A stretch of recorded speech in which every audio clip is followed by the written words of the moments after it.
What is up, guys? My name is Andrew, and welcome to a weird new series that I'm gonna be doing. This is called Space Engineers World of Automation, or Space Engineers Factory. I'm not entirely sure what I'm gonna call it yet, but whatever you see in the title, that's what it's gonna be called. This is gonna be a weird series, and it's gonna be a little bit different from anything that you've seen on the channel so far. But I've had this idea for a while, and I just figured it might be fun to try something new for a change. So hence this series. Now, here are the deets. So this is a creative series, so it's not going to be like the survival one. We are in creative mode. We can place everything without having to build it up, as I'm sure you know what creative is. It's going to be a time-lapse series. So we're not in time-lapse mode right now, but most of what's going to happen is the episode will start in a time-lapse, and the whole episode will be a time-lapse with like a voiceover. And maybe at the end, I'll run around and show you guys what's happened.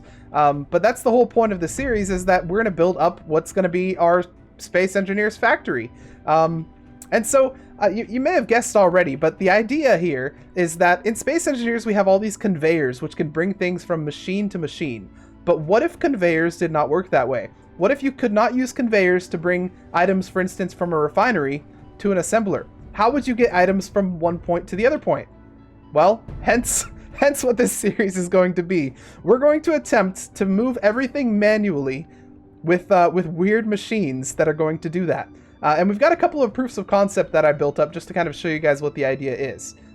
So for instance, here's a proof of concept for a bucket. So essentially what it does, and it's not working yet, and you can see it doesn't work perfectly, but essentially what it does is it deposits the materials from the refinery into this little bucket right here. And we'll wait for it to get here so we can show you. Okay, so it deposits the materials into the bucket here, and of course the bucket doesn't have a wall on one side, so that's possibly a problem. But then the materials are shuffled, or transported rather, over to this picker-upper, or whatever it's called. We've got something that dumps out the materials, and boom, they're inside this machine. We did not use conveyors to get there, but now they're there. Our second proof of concept here is it's not working currently because I believe these are full of things. Yeah, they're full. But this is a splitter. So the idea is that this drops materials and it continuously drops them. And then when the time comes, so about 10 seconds, when 10 seconds have gone by, this flips and it starts dropping them on the other side. So that's a proof of concept for a splitter. And with these two proofs of concept, that's how I know that this series is probably going to work.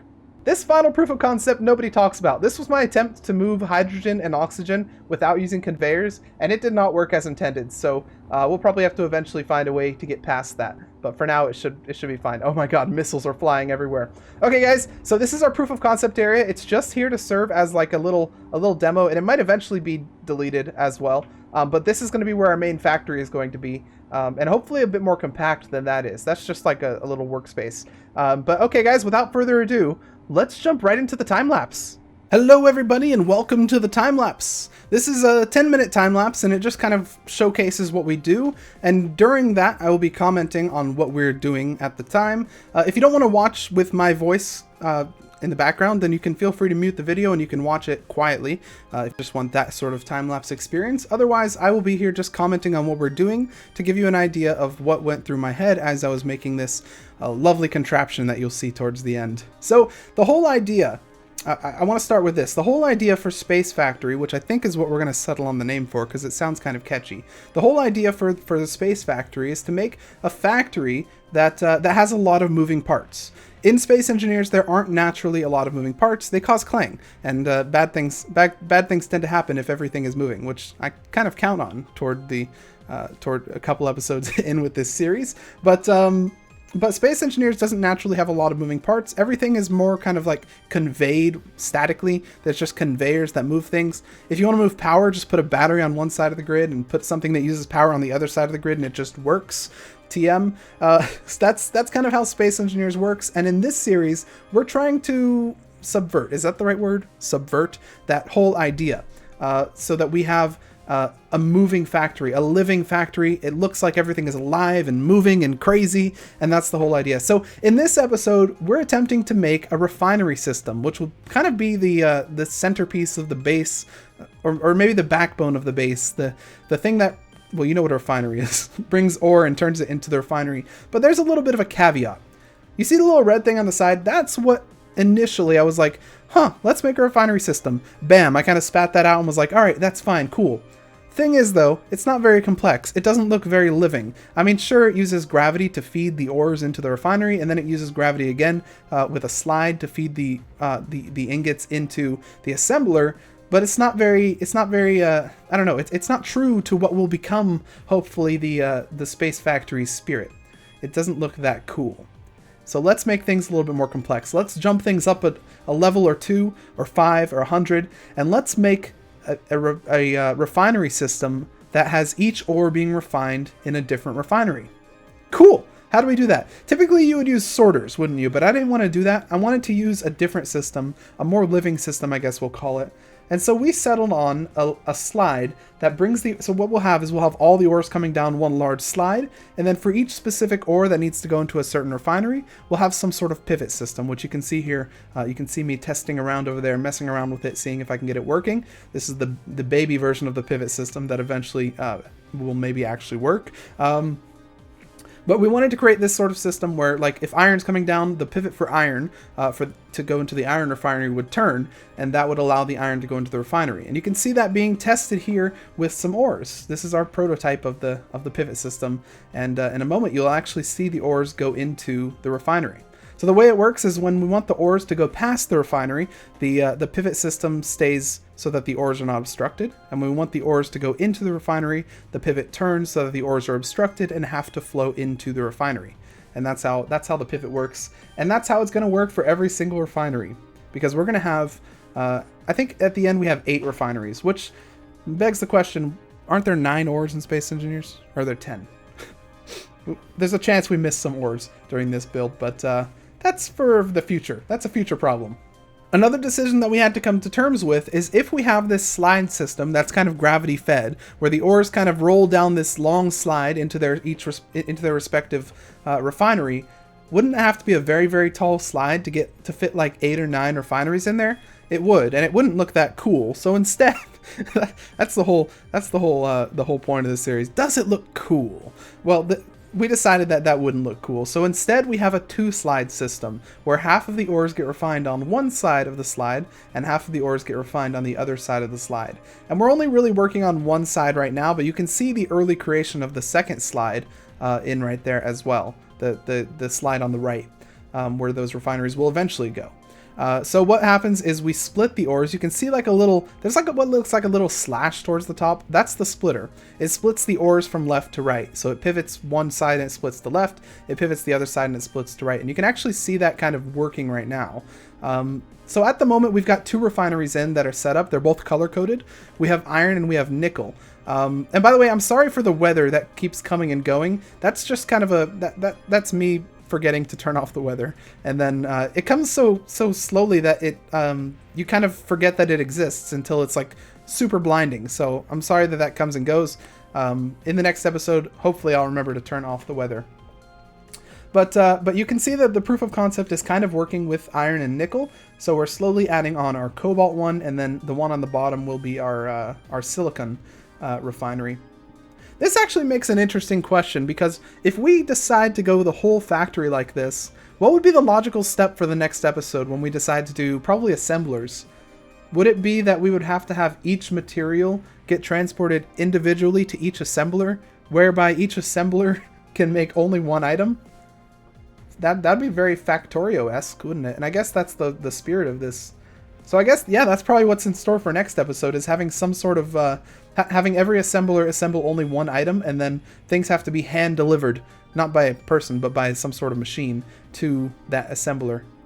That would mean that, for instance, iron is used in so many places, it would have to be split. Oh man. Oh, this is going to get crazy. You can see me attempting to make some sort of stair system. It didn't work out in the long run because the stairs have a collision with the pivots that I use, and so they kind of obstruct a little bit the movement of those pivots. So I decided pivots are more important than stairs. But the whole idea behind that is I wanted to have a way to get up to the top, which is where all the timing blocks are going to be. I wanted a way to get up there without using your jetpack. So like if you had a factory on the ground, a factory worker wouldn't just get in a jetpack and fly all the way up. They would have some sort of like a ladder or something to get there. And maybe I'll remove that red stuff on the bottom that we did at the start of the time lapse and add in like a staircase there. That red stuff was kind of a proof of concept anyway, so yeah, we'll probably end up removing that stuff. It's not really doing anything, is it? Oh, okay, here's confession time. I need to tell you guys that the way this works, as we build up the right side, you can see towards the top, you can see the splitter splitting left and right, but how does it know when to split for iron or when to split for nickel or cobalt, etc., etc.? Well, we do use sorters, and that's, yep, you might be like, Andrew, you're a sellout. Using sorters! You said that you would never do this, you've lied. Sorry about that. We are using miniature sorters at the top because we only have one cargo container that contains all of the ores. So we're using these miniature sorters to eject only one at a time, based on a timing, an array of timing blocks, really, which we'll see towards the end of the video when I go back to real time. But those might eventually go. I don't know how we're gonna do it in the future because this is only the refining section. The whole base is going to be kind of modular. So eventually, if we do like a mining expansion, we might make it such that each ore is in its own cargo container or something like that. I don't really know how we will do it in the future, and I don't know how we can do it exactly. The ideal scenario would be one where every ore is on its own little conveyor belt or something, and then somehow is sorted without using the in-game sorters into separate cargo containers. And then from there, we could eject each material. We could turn on and off ejectors or something for each cargo container and have them feed into this that way. But otherwise, this works pretty well, and it looks pretty cool, which is the main idea. Aside from that little blockage you saw a second ago on the uranium that was having trouble. But at this point, the whole thing is mostly done. You can see all of the pivots are in there. All of the refineries are there, and we're running through a couple of test scenarios. Now, some of the ores weren't in the cargo container, which you can see, which is why they're not spitting out. But yeah, you can see a nice test scenario running through where the splitter is going left and right and putting on different materials and that sort of thing. I think it looks pretty cool overall, and I think it's a good build. It definitely fits the bill for the kind of atmosphere I want to have with this this whole series, which is going to be things that are overly complex, over-engineered, and just kind of crazy. Like, I could have done the same thing with 2 blocks, but instead I made this huge contraption to do it more coolly. But anyways, that's going to be the end of the time lapse. Let's go back into the build in real time, and I'll show you guys around. I'll show you what we built, pretty much.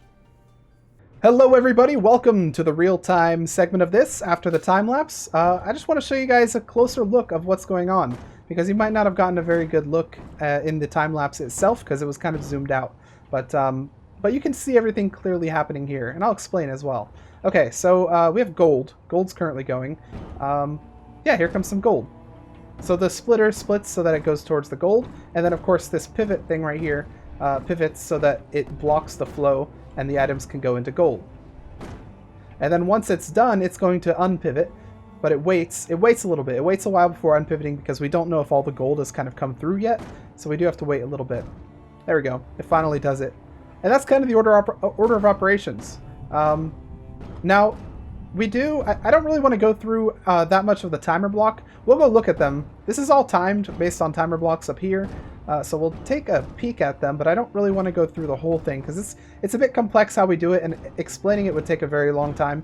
But here's like a little short version. Okay, so when it comes to the timer block, we alternate. So we start with iron, for instance, and then the next one that we go with, the next ore we send down is actually gold. So we go across. And then after gold, we do nickel, and then after nickel, we do silver. So we go across and we zigzag. So the reason that we do alternating like that, instead of going straight down the line and then straight down the other line, or even both at the same time, that would be crazy. But the reason that we don't go straight down the line and we alternate is because, like I said with the gold over there, we don't know that everything is done yet. So now we can see that there's no more gold coming down, but how do we know that for sure? Some gold could be slower than other gold.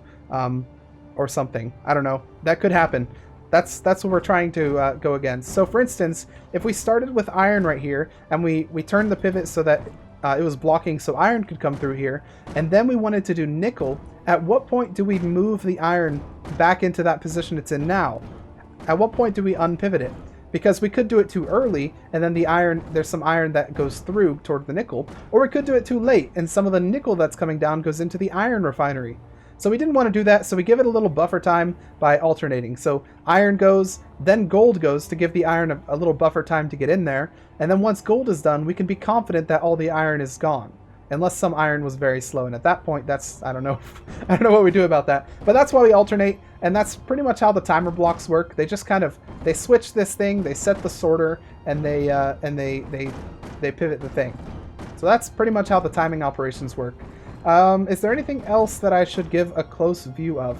This right here is a remnant of our attempt to build a staircase. It was going to look really cool, but, you know, collisions.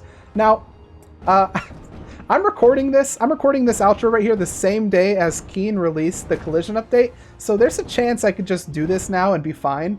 We'll see. We will see. I doubt it would fit through here, a staircase. But there are a lot of things that you can do now with collisions that you could not do before, which is pretty nice. But yeah, this is the first part of our space factory, the refinery setup. I think it looks pretty cool, and it operates pretty well. There's still some delay between when this thing is ready and when it actually starts. Oh no! Oh, we've discovered a we've discovered a bug, my friends. We've discovered an error, a glitch. Oops! I want to turn on my flashlight. What's flashlight? Hell. There we go. Yeah. Okay. So apparently materials have been flowing down here. So it's not perfect, right? There's some things we could do to fix it, but this is it. If you guys have any questions, leave those down in the comments. If you like the video, please hit the like button. If you dislike, hit the dislike button, and give any suggestions anywhere that you can see for how to fix this thing, how to make it more efficient, and especially what you want to see in the next episode. I'm thinking it's going to be assembling, but we'll find out. All right, guys, I'll see you guys in the next episode of Space Factory.